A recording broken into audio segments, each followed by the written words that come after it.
Darren, the Defeater. A real, unedited, online conversation between the sisters, Souza and Margaret.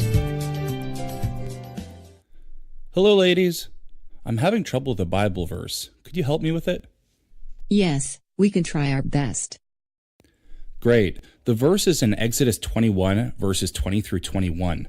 Anyone who beats their male or female slave with a rod must be punished if the slave dies as a direct result, but they are not to be punished if the slave recovers after a day or two, since the slave is their property?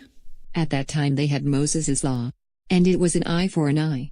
Whatever you did bad, you would be punished for it. Check this website, it will have the answer. This website references Exodus 21, 18 and 19, and then just jumps straight to Exodus 21, 22 through 25, completely ignoring all the bad verses I had in question. Okay, well, at least the one that was just beaten won't be put to death. But yet it's morally permissible by God to beat a slave with a rod as long as they get up after a day or two? No, it's not. Christ taught that we are to love our neighbors. But here God says this abuse is okay because they are your property. What does this mean?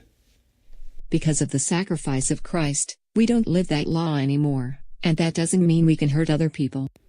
So what did it mean when God told it to Moses? God gave that command to Moses and it was to be used until Christ came. So wait, are you saying that was morally good and permissible by God for over 1,000 years? No, I'm trying to say that the law of Moses says that whatever bad you did to others, that also would be done to you as well. But it specifically says here that you can beat a slave with a rod as long as he survives after a day or two, and there is no punishment for the owner as he is his property. I think it's saying that the servant won't be punished if he survives a day or two after his beating. Why would the servant ever be punished if he survives a day or two after a beating? The context given by scholars is this type of beating is okay to do by the slave owners. Oh, hello? Where'd the sisters go? We aren't sure, but maybe we can help you. Okay. I want to know why God told Moses it's morally permissible to own and beat a slave with a rod. I believe that this doesn't pertain to our day, so it's not something we need to worry about.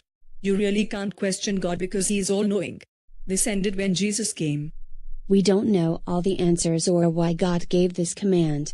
All we know was that was done before Christ. And God loves us, so He prepared a way so we didn't have to do this anymore.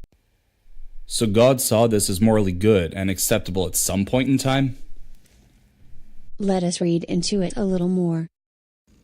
Sure, take your time.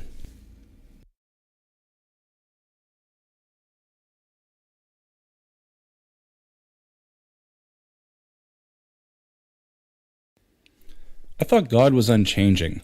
Why would an act like slavery or beatings at some point in time be morally acceptable by God, and then at another point in time, the same act is morally heinous by the exact same God?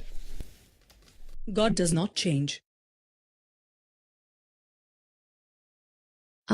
So we actually don't know how to best help you with this. We are sorry about that, but we will definitely find you someone who is able to.